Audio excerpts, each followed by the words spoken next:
Okay, welcome everyone. This is Wynn Davies with W.E. Davies and Sons Remodeling in our informative series on home improvement projects and what to think about when you are in the process before pulling that trigger. Again, we want to wish everyone safe out there with their healthcare professionals and frontline services. Thank you for everything you do, and we appreciate you putting yourself out there on the front lines. So, okay.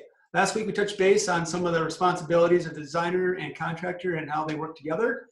But this week we want to focus on probably the most underrated and misunderstood of them all. So, have you ever heard of that phrase, has this ever happened to you? Well, this is one of those moments. So let's talk about that, what you should know before tying the knot with your contractor. Normally the seminar I give on this subject is about 40 minutes long or so. So I'm going to try to shorten that to about half of that time frame today. So be patient and bear with me as we thumb through that. So let's get started. All right, so the contractor, who are they and what are they responsible for? So again, basically they are your builder or remodeler and your company that is responsible for everything. They are your project manager. That means they control the complete time frame, the scheduling for all the tasks, trades, and subcontractors if they're in your project. They're also your quality control agent throughout the project, making sure everything and the quality of that is upheld to their standards. And ultimately, they are the owner of the work in your home, meaning that company is liable for everything they do and touch in your home. So keep that in mind. So yes, it is really important to know and understand what that contractor is going to do for you, okay? So let's use a scenario that you don't know any companies and you're new to the process. We do find many of our leads or referrals do come from existing past clients. So that's pretty common in our trade. So I would say just ask coworkers or friends for additional references. If not, you can also look into your community associations and ask about them. Are they local or not local? So that's a great start. So when starting this process, don't be surprised. Each company is going to have a little bit different process and how they go about that. So be open on how they do their process. It can depend on the size of the company that you're calling, and those processes can vary considerably. So what does that look like? The first one that comes to mind is if their services require some type of commitment.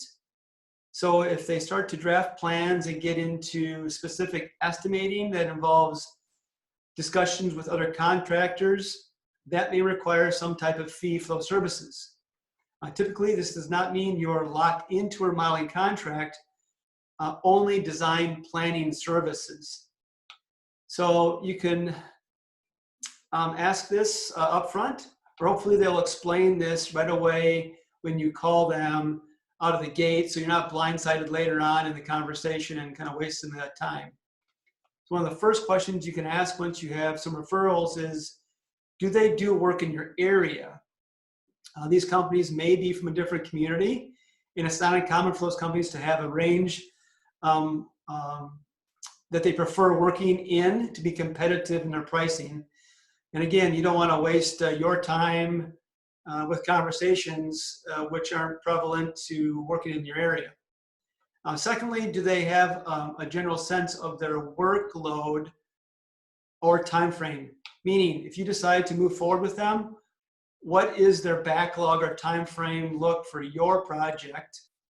So depending on the size and scope of your project, would that be 1 month or is it 6 months? Last year, I actually heard of a contractor that was 9 months out. Now I was really surprised that he could actually maintain that, but he has a great customer base and they're willing to wait for that. All right. So many times folks will call us and ask if we can accomplish a project, even though it's exactly what we're looking for in part of our services, but we can't get to the time frame they have set. I'm not saying sometimes we wonder how any company can get that done, but we want to be honest and upfront and let them know, unfortunately, maybe our time frame doesn't work within that time frame they've put in front of us. But I would say, don't let that be a deal breaker.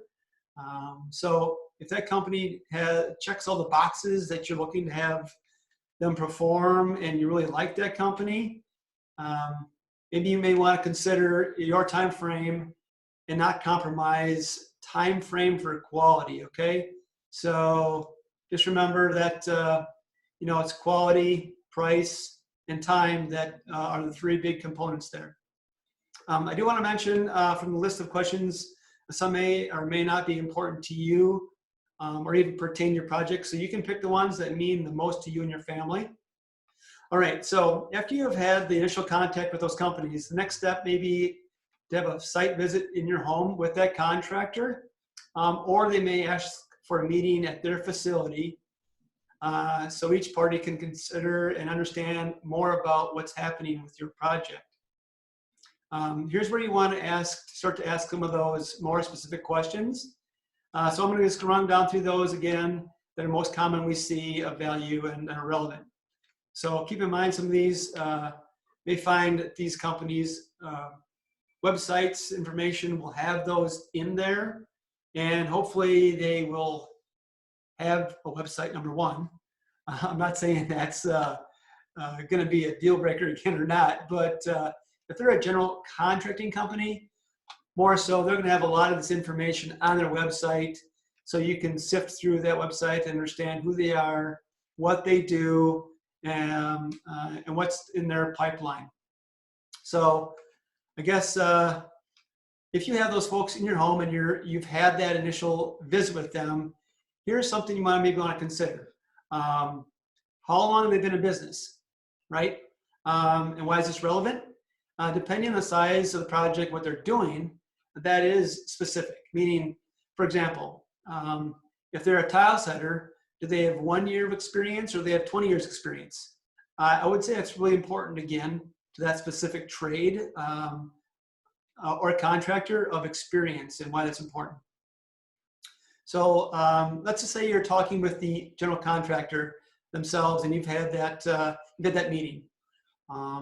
So one of the things you're going to want to ask them ask yourself is, did they listen to your ideas when you were discussing your project? Or did basically they just telling you what they want to see? Did they ask you any detailed questions? Like, have you looked at any products specifically? Or do you have a certain area that's more concerning to you or not? And again, are they listening to you and your questions?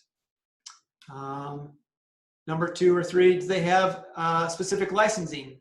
Or are they required to have state licensing, such as the mechanical trades? Electricians, plumbing contractors, HVAC contractors can do certain things, but not all things. So do they have licensing? For instance, if you have an electrician in your home and they need to perform some service that has some circuitry in the circuit panel, they need to have somebody with a master's state license to perform that work, all right? So that is, again, one of those specific things you may want to ask if you're having one contractor in your home for that. All right, so moving on, you can ask that contractor for references, all right? So if you ask them for references, pertain that to the same type of project you have. So for instance, if you have a bathroom remodeling project, ask them for references specifically for bathrooms. Hopefully that homework has been done and you've figured that out so that they're specific to your home. So some of the questions about the referrals, and keep in mind, they're not going to give you a bad referral, right? They're going to give you somebody that they've had a good experience with. But here's your chance to maybe ask that homeowner specific questions that the contractor isn't going to answer for you. So for instance, did they keep the site clean? And how did they handle the daily cleanup of their work? Was it broom cleaned?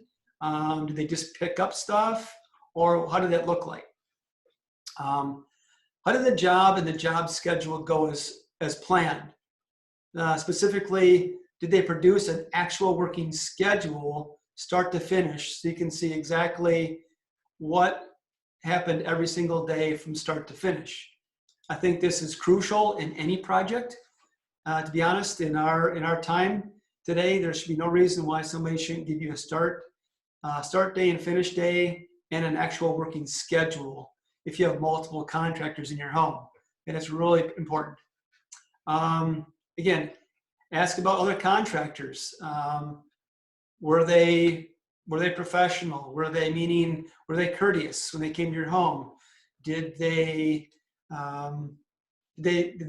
tell you their first name or last name? Did they have professional clothes on with the company's logo on it?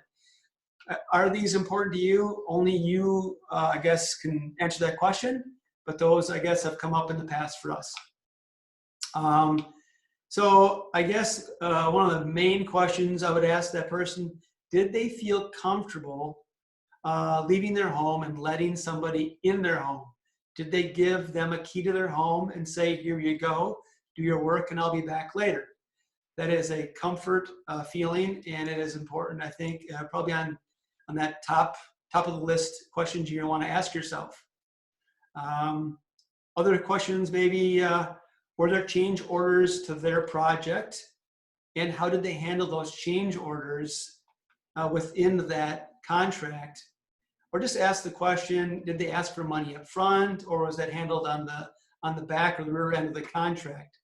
All right.